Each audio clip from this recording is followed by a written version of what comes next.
Hello all, welcome to our YouTube channel ma'am with Mridul. Hi అండి, నేనైతే ఈరోజు మీకు ఒక మంచి ప్రాంతం అయితే చూపించేస్తాను. ఈ ప్రాంతానికైతే నేను చిన్నప్పుడు ఎప్పుడో ఒక 1 or 2 టైమ్స్ వెళ్ళాను. మళ్ళీ ఇన్ని సంవత్సరాల తర్వాత ఇప్పుడే వెళ్ళడం. సో ఏంటా అనుకుంటున్నారా, మన ఆంధ్రప్రదేశ్లోనే అతి పెద్ద సరస్సు అయిన కొల్లేటి సరస్సుకి అయితే వెళ్తున్నాం మేము. ఇక్కడ మేమైతే ఆకువీడు నుంచి ఆలపాడు విలేజ్ వైపుగా వెళ్తున్నాము. మనం వెళ్ళే ప్రాంతం అయితే భీమవరం నుంచి 31 కిలోమీటర్స్ దూరంలో ఉందండి. అలానే ఈ ఆలపాడు విలేజ్ దగ్గర నుంచి అయితే 7 కిలోమీటర్స్ డిస్టెన్స్లో ఉంది. ఇప్పటికే మీకు అర్థమైపోయి ఉంటుంది కదా మేము ఎక్కడికి వెళ్తున్నామో. మన గోదావరి కృష్ణా పరివాహక ప్రాంతాల ప్రజలు ఎంతో నిష్టగా కొలిచే శ్రీ కొల్లేటి పెద్దింట్లమ్మ టెంపుల్కి అయితే వెళ్ళిపోతున్నాము. ఇప్పుడు మనం వెళ్ళే ఈ వంతెన అయితే ఇదివరకు కర్రల వంతెనగా ఉండేదండి. పూర్వం మా చిన్నతనంలో అయితే ఆకువీడి నుంచి లాంచీల మీదుగా వెళ్ళి ఆ అమ్మవారిని అయితే దర్శనం చేసుకునే వాళ్ళం. కొల్లేరులో ఉన్న పాయల ద్వారా అయితే గుడికి చేరుకునే వాళ్ళం. ఆ వాతావరణం ఎంతో ఉల్లాసంగా అలానే ఆహ్లాదకరంగా అయితే ఉండేది. కానీ ఇప్పుడైతే పడవల ప్రయాణం అయితే ఆపేశారండి. కేవలం రోడ్డు మార్గం మాత్రమే ఉంది. మన ఆంధ్రప్రదేశ్లో అతి పెద్దదైన సహజ సిద్ధంగా ఏర్పడిన మంచినీటి సరస్సు అండి ఈ కొల్లేటి సరస్సు. చారిత్రాత్మకమైన ఈ సరస్సుకి కృష్ణా జిల్లాలోని కొన్ని మండలాలు, అలానే మన పశ్చిమ గోదావరిలోని కొన్ని మండలాలు అయితే సరిహద్దులుగా ఉన్నాయి. సరే రండి, ఇంకా గుడి దగ్గరికి అయితే వచ్చేసాము. ఇంకా లోపలికి వెళ్ళైతే అమ్మవారి దర్శనం చేసేసుకుందాము. ఇంకా లోపలికి ఎంటర్ అవ్వగానే అయితే ఈ ప్రాంగణం అంతా పెద్ద పెద్ద మండపాలతో అయితే ఉంది.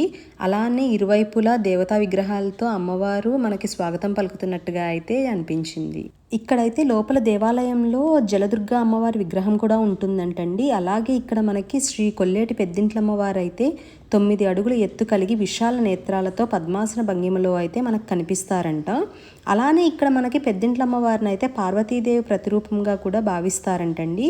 ఇక్కడ ప్రజలు ఎంతో భక్తితో అయితే ఈవిని కొలుస్తారు. ఇక్కడైతే ఈ అమ్మవారు ఎన్నో మహిమలు గల అమ్మగా పెద్దమ్మగా అయితే అందరికీ అండగా ఉంటుందంటండి. అలానే ఇక్కడ వడ్డీ కులస్తులకే కాక అస్సాం, ఒరిస్సా మరియు ఆంధ్రప్రదేశ్లోని కొన్ని ప్రాంతాల ప్రజలు వచ్చి భక్తితో అమ్మవారిని దర్శించుకుంటారు. ఈ అమ్మవారికి అయితే ఎవ్రీ ఇయర్ జాతర కూడా జరుగుతుందండి. అది కూడా పాల్గొన శుద్ధ పాడ్యమి మొదలు పౌర్ణమి వరకు జాతర మహోత్సవాలు వైభవంగా జరుగుతాయంటండి. అలాగే ఈ గుడికి 3 కిలోమీటర్ల దూరంలో అయితే గోకర్ణేశ్వరపురంలో వెలసిన శ్రీ గోకర్ణేశ్వర స్వామికి కళ్యాణోత్సవాలు అయితే అత్యంత వైభవంగా అయితే చేస్తారంటండి. ఆ టైంలో అయితే మన కొల్లేటి కోట పెద్ద జన అరణ్యంగా అయితే మారిపోతుందంట. ఈ కొల్లేటి సరస్సు అయితే 11వ శతాబ్దం నాటిదంటండి. ఇక్కడ దర్శనానికి వచ్చిన యాత్రికులు అయితే నిజంగా మరపురాని ఒక మధురానుభూతితో అయితే ఉంటారంటండి. ఎందుకంటే ఈ కొల్లేటి సరస్సు మొత్తం 135 చదరపు కిలోమీటర్లు విస్తరించి ఉందంట. సో ఇక్కడికి వచ్చినప్పుడు ఎంతో ఉల్లాసంగా ఆహ్లాదకరంగా అయితే వాతావరణం అంతా ఉంటుంది. ఎంట్రన్స్లో ఈ మండపం అయితే 2 years నుంచి కడుతున్నారంటండి. సో చాలా బాగుంది అసలు. ఎందుకంటే మొత్తం 36 అమ్మవార్లు అయితే ఉన్నారు. ఆ పక్క ఈ పక్క అయితే చాలా బాగుంది. మండపం అంతా కలర్ఫుల్గా ఉంది. అలానే ఒక్కచోటే ఇంతమంది అమ్మవారిని చూడగానే కూడా చాలా హ్యాపీగా అనిపించింది. ఇక్కడైతే చాలా చల్లగా ఉందండి. కొత్తగా నిర్మించారు కదా.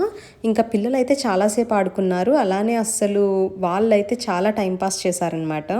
ఇంకా మాకైతే దర్శనం అయిపోయిందండి. ఇంకా మేమైతే ఇక్కడి నుంచి స్టార్ట్ అయ్యి ఏలూరు వెళ్ళిపోతున్నాము. మేమైతే ఈసారి కైకలూరు మీద నుంచి కాకుండా ఇలా కొల్లేటి సరస్సు దగ్గర నుంచి మధ్య మధ్యలో తగిలే గ్రామాల మీద నుంచి వెళ్ళామండి. మార్నింగే వెళ్ళడం వల్ల అయితే వాతావరణం కూడా బాగుంది. అలానే ఇక్కడ మనకి రకరకాల పక్షులు కూడా కనిపించాయండి. అలానే ఇక్కడికైతే ఎవ్రీ ఇయర్ సెప్టెంబర్, అక్టోబర్ మాసాల్లో అయితే ఆస్ట్రేలియా, నైజీరియా, ఫిజీ దీవుల నుంచి అయితే ఈ కొల్లేటి సరస్సులోనికి గూడకొంగలు వలస వస్తాయంటండి. అలానే ఇక్కడికి అనేక రకాల పక్షులు, పరజ, పిట్టలు, గుడ్డి కొంగలు, నీటిబాతులు ఇంకా వివిధ రకాల పక్షులు కూడా వస్తాయంటండి. ఇక్కడైతే నేను మీకు ఒక మంచి ఫన్నీయెస్ట్ మూమెంట్ అయితే చెప్పేస్తాను. మార్నింగ్ మేము వెళ్తున్నాం కదా, ఇక్కడైతే గేదెలు చూడండి మడ్ బాత్ కూడా చేసేస్తున్నాయి. సో చూడగానే అయితే మేమైతే ఒకసారి షాక్ అయ్యామన్నమాట. ఆ రోజైతే ఈ జర్నీ మేము చాలా బాగా ఎంజాయ్ చేసామండి. ఎందుకంటే చాలా కొంగలవి కనిపించాయి. అలానే గేదెలు అవన్నీ కూడా ఉన్నాయి.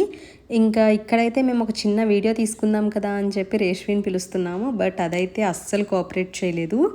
ఇంకా వెళ్ళే దారిలో అయితే మాకు కొన్ని దేవాలయాలు అయితే కనిపించాయి. అవి కూడా చాలా అందంగా ఉన్నాయండి. ఇంకా అలా వెళ్తూ ఉండగా మనకి కొల్లేరులో మ్యాక్సిమం చెరువులు కూడా ఉంటాయి కదా. ఆ టైంకి అక్కడ కొంతమంది మేతలు కూడా కట్టుకుంటున్నారు. ఇంకా ఇక్కడైతే ఒక ఆంజనేయ స్వామి టెంపుల్ కూడా ఉంది. అది కూడా చాలా బాగుంది. ఇంక ఇవన్నీ చూసుకుని అయితే మేము ఇంటికి స్టార్ట్ అయిపోయాము. So please like, share and subscribe to our YouTube channel ma'am with Mridul. Thank you all.